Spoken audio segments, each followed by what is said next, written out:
Blessy. Sir, good evening. Good evening. എൻ്റെ ചോദ്യം, സ്വയം തിരിച്ചറിയൂ എന്ന വനിതാരത്നം സ്ലോഗൻ ബ്ലസിയുടെ പേഴ്സണാലിറ്റിയിൽ എന്ത് മാറ്റമാണ് ഉണ്ടാക്കിയത്? എൻ്റെ പേഴ്സണാലിറ്റിയിൽ ഒത്തിരി മാറ്റം ഉണ്ടാക്കിയിട്ടുണ്ട്. ഞാനൊരു എക്സ്പ്ലോറർ ആണെന്ന് എനിക്ക് എപ്പോഴും തോന്നിയിട്ടുണ്ടായിരുന്നു. പക്ഷേ ആ എക്സ്പ്ലോറർ ആണെന്നുള്ള ഒരു ക്വാളിറ്റി എന്നെ തന്നെ തിരിച്ചറിയിപ്പിച്ചത് വനിതാരത്നം തന്നെയാണ്. Retirement at 50 and suicide at 60, അത് നമ്മുടെ ഇന്ത്യയിലെ തൊഴിലില്ലായ്മ, ജനസംഖ്യാ വർധന, ഇതിനൊക്കെ ഒരു പോംവഴിയാണോ? എന്താ ബ്ലസ്സിയുടെ അഭിപ്രായം? ഇല്ല, ഞാൻ അതിനോട് യോജിക്കുന്നില്ല.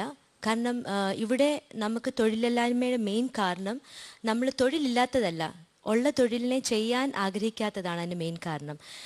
ക്ലാസ് സിസ്റ്റം, സൊസൈറ്റി ഇപ്പോഴും ഉണ്ട്. ഗ്രാജുവേറ്റ് ആണെങ്കിൽ ഗ്രാജുവേറ്റിന് പറ്റിയൊരു ജോലി എന്ന് പറഞ്ഞാൽ ഓഫീസിൽ 9 to 5 ചെയ്യുന്നതാണ്. അത് ശരിയല്ല.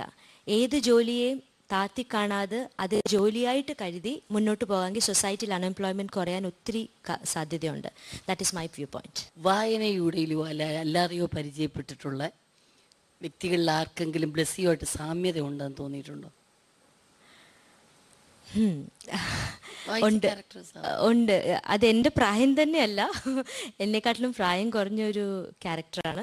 പക്ഷേ അത് ചെറുപ്പം മുതലേ ഞാൻ RK നാരായണൻ്റെ മാൽഗുഡി ഡേയ്സ് എന്ന് പറഞ്ഞൊരു ബുക്കുണ്ട്. അതിൽ സ്വാമി എന്ന് പറയുന്ന ക്യാരക്ടർ എനിക്ക് ഏറ്റവും ഇഷ്ടമുള്ളൊരു ക്യാരക്ടറാണ്.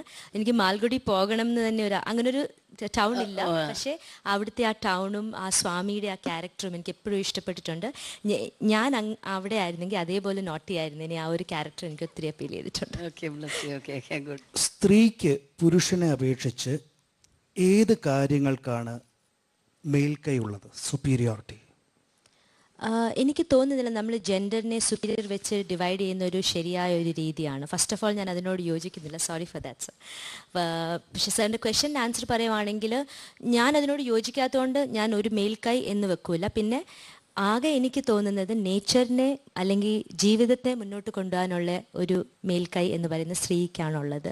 സ്ത്രീയുടെ പങ്കാണ് അതിൽ വളരെയധികം മുന്നോട്ട് നമ്മൾ കാണുന്നത്. ആ ഒരു പങ്കിനെ അല്ലെ ആ ഒരു ക്വാളിറ്റീനെ എനിക്ക് അപ്രിഷ്യേറ്റ് ചെയ്യുന്നത് ദൈവം നമുക്ക് തന്നൊരു വലിയ അമ്മയാകാൻ പറ്റുന്ന ഒരു ക്വാളിറ്റി, അതെനിക്ക് ഇഷ്ടമാണ്. കേരളത്തിൽ ഡിവോഴ്സ് റേറ്റ്സ് കൂടുന്നുണ്ട് എന്നുള്ളൊരു റിയാലിറ്റിയാണ്. ആൻഡ് അത് ശരിയാണ്, അത് ഒരു പ്രോഗ്രസീവ് ആണ് എന്നുള്ളൊരു വാദവും കൂടെ ഉണ്ട്. What is your opinion? Very true. ഞാൻ തന്നെ വർക്ക് ചെയ്യുന്ന മേഖലകളിലും ഞാൻ കണ്ടിട്ടുള്ളത് അത് മുമ്പേ 100 പേരിലൊന്ന് അല്ലെങ്കിൽ 200-1 കണ്ടുകൊണ്ടിരുന്നത് ഇപ്പോൾ 50-1, 20-1 നമ്മൾ ഈ ഡിവോഴ്സ് കേസസ് കാണുന്നുണ്ട്. അതിൻ്റെ മെയിൻ കാരണം നമ്മുടെ പ്രൊഫഷനിൽ ഞാൻ പറയില്ല, പക്ഷേ ജീവിതത്തിലെ നമ്മൾ കാണുന്ന കാഴ്ചപ്പാട് ഒത്തിരി മാറിയിട്ടുണ്ട്. എക്സ്പെക്റ്റേഷൻസ് ഒത്തിരി കൂടിയിട്ടുണ്ട്. പാർട്ട്നേഴ്സിനോടുള്ള എക്സ്പെക്റ്റേഷൻസ് കൂടിയത് കൊണ്ടാകാം ആ കാരണം. അണ്ടർസ്റ്റാൻഡിങ് കുറഞ്ഞിട്ടുണ്ട്. അതാണ് ഞാൻ മനസ്സിലാക്കുന്നത് ഇതിൻ്റെ കാരണം. എൻ്റെ കാഴ്ചപ്പാട് ജീവിതത്തിനെ കുറച്ചുകൂടെ മനസ്സിലാക്കിയാൽ, കുറച്ചുകൂടെ ലൈറ്റായിട്ട് എടുത്താൽ ഇത് ഒത്തിരി കുറയ്ക്കാൻ പറ്റും നമുക്ക്. പാർട്ട്നേഴ്സിനോട് എക്സ്പെക്റ്റേഷൻ മാത്രം വെക്കാതെ ആ ഗീവ് ആൻഡ് ടേക്ക് റിലേഷൻഷിപ്പ് ആണെങ്കിൽ ഇത് ഒത്തിരി ഇല്ലാതെ തന്നെ നമുക്ക് ആക്കാൻ പറ്റും.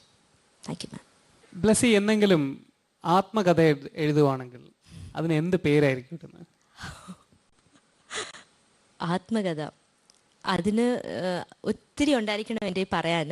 ഞാൻ അത്രയും അച്ചീവ്ഡ് ആണെങ്കിൽ അങ്ങനെ എഴുതാൻ പറ്റും. ഇല്ലെന്നുണ്ടെങ്കിൽ അല്ല, എഴുതുവാണെങ്കിൽ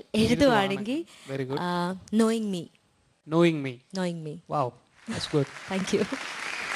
ബ്ലസ്സി, വിൻസ്റ്റൺ ചർച്ചിൽ പറഞ്ഞ ഒരു വാചകമുണ്ട്, I am easily satisfied by the very best and your reaction on that?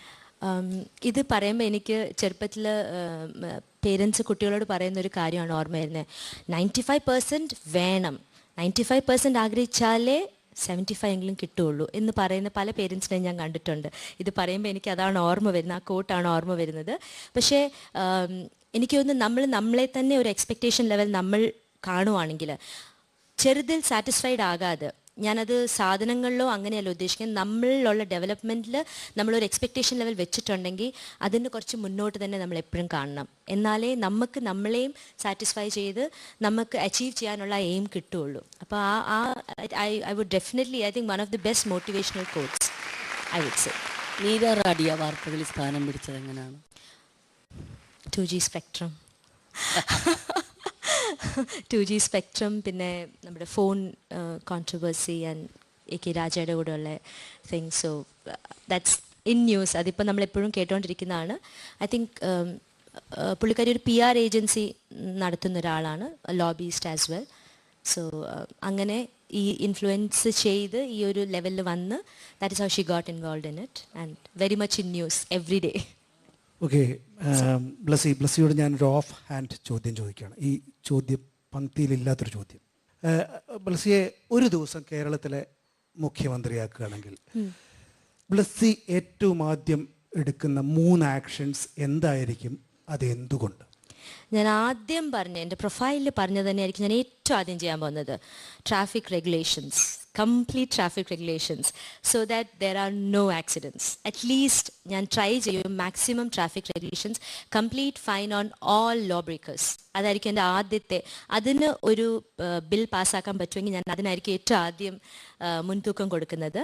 പിന്നെ സാനിറ്റേഷൻ. എനിക്ക് തോന്നുന്നു ലൈഫിലെ ബേസിക്കായ റിക്വയർമെൻറ്റ്സ് ആണിത്. സേഫ് ട്രാവൽ, നല്ലൊരു എൻവയൺമെൻറ്റിൽ നമുക്ക് ജീവിക്കാൻ പറ്റണം. Sanitation very important.